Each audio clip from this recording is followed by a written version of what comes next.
দারোগা বাবু এবং হাবু ভবানীপ্রসাদ মজুমদার থানায় গিয়ে সেদিন ভোরে বললে কি দেই হাবু, নালিশ আমার মন দিয়ে খুব শুনুন বড়বাবু। চারজন ভাই আমরা একটা ঘরেই থাকি, দুঃখে আমি সারাদিন রাত ভগবানকেই ডাকি। বর্দা ঘরে 7টা বেড়াল পোষেন ছোট বড়, মেজদা পোষেন 8টা কুকুর যতই বারণ করো। সেজদা পাগল 10টা ছাগল রাখেন ঘরেই বেঁধে, গন্ধে আমার প্রাণ যায় মরছি কেঁদে কেঁদে।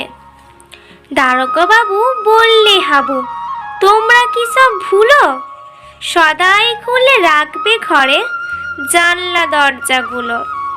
শুনেই হাবু বেজায় কাবু বললে করুণ সুরে, 150 পোষা পায়রা আমার যাবেই যে সব উড়ে।